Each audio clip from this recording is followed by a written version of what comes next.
मैं मोहम्मद लतीफ़ मैं मोहम्मद लतीफ़ प्रेसिडेंट मस्जिद कमेटी संजौली। आपने एक लेटर लिखा है वक्फ बोर्ड को मस्जिद गिराने को लेकर, जिस तरह से ऑर्डर आए हैं, तो क्या ये लेटर लिखा है, क्या परमिशन मांगी गई है वक्फ बोर्ड से, क्या किया है? एक्चुअली इस प्रॉपर्टी का मालिक ही वक्फ बोर्ड है। हम तो प्रधान है, आज हूँ कल नहीं होगा, क्योंकि अब कई इसमें टेक्निकल इश्यूज आते हैं। तो मैंने अपने एडवोकेट से भी डिस्कस किया था कि आपने कि आप जो ना वक्फ बोर्ड ही मालिक है, तो आप वक्फ बोर्ड से भी इस बारे में बात करो कि हम हमारे को परमिशन दी जाए काम करने के लिए। तो मैंने कल 15 तारीख को उनको लेटर दे दिया और रिसीव करवा के लाया।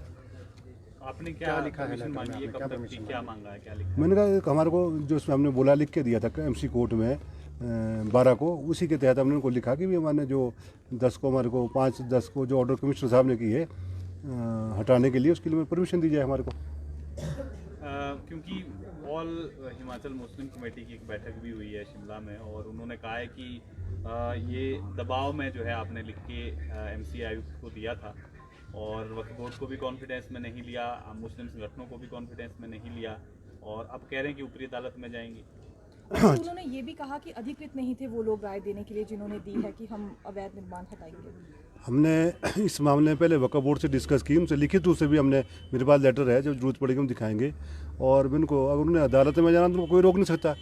जहाँ तक हम उनको पूछना चाहते हैं कि आप भी कमेटी, आपने जो मीटिंग की है उसको भी हम अवैध मानते हैं, क्योंकि 24/9 को एक वक्फ बोर्ड ने सर्कुलर जारी किया प्रदेश में, अपने हिमाचल में, शिमला में, कि मस्जिद के अंदर अब कोई भी राजनीतिक गतिविधि ना हो, और अगर कोई भी प्रोग्राम करना, कुछ भी करना, तो वक्फ बोर्ड से परमिशन लेके करना पड़ेगा।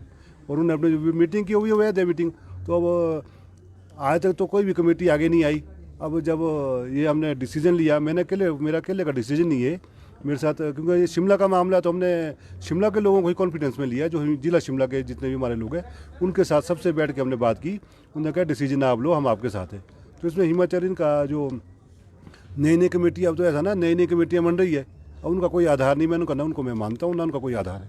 एमसी कोर्ट का ये फैसला है, और आपने खुद लिख के दिया था कि यदि अवैध है मस्जिद का कोई पार्ट तो उसको गिराया जाए।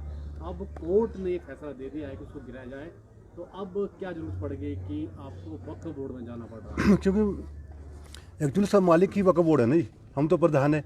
अब कल को मैं ना प्रधान हो, कोई और हो, तो मालिक से तो परमिशन लेनी पड़ेगी ना, जो असली मालिक है। तो हमने कल लिख दिया उनको, उन्होंने कहा हम जल्दी से जल्दी आपको इसका ऑर्डर लिखित रूप से दे देंगे। तो एमसी जो कोर्ट ने जो ऑर्डर किया है तोड़ने के, वक्फ बोर्ड को भी दिया है कि सिर्फ आपको दिया, कमेटी को दिया है? मेरे को तो उन्होंने लेटर भेजा है वक्फ बोर्ड का, शायद वक्फ बोर्ड को भी ऑर्डर किए, दोनों को ऑर्डर किए, क्योंकि वक्फ बोर्ड ही पार्टी था। कि वक्फ बोर्ड से भी इसमें, उनसे भी हमने लिख के ले लिया था पहले ही कि भाई अगर ऐसा करना चाहें तो आप इसमें एग्री है हमारे साथ। तो वक्फ बोर्ड ने कहा हम भी आपके साथ है, गलत चीज़ है कि उसको हम हटाने के लिए तैयार है। पर अब कानूनी, क्योंकि कई लोग संगठन हैं जो क्या होता है कल को हमारे ऊपर ही केस ना कर दें, इसलिए हमने प्रॉपर कार्रवाई करने के लिए हमने वक्फ बोर्ड को कहा है। अब क्या उम्मीद लग रही है कि 2 महीने का वक्त आपको दिया है और अभी 2 महीने हैं उसके लिए तोड़ने के लिए, तो क्या वक्फ बोर्ड लगता है कि पॉजिटिव इसमें रिस्पॉन्स बैठते हैं, उनको लेटर जाएगा, क्योंकि वो तो पहले ही हमारे साथ ही है, तो नेचुरली वो तो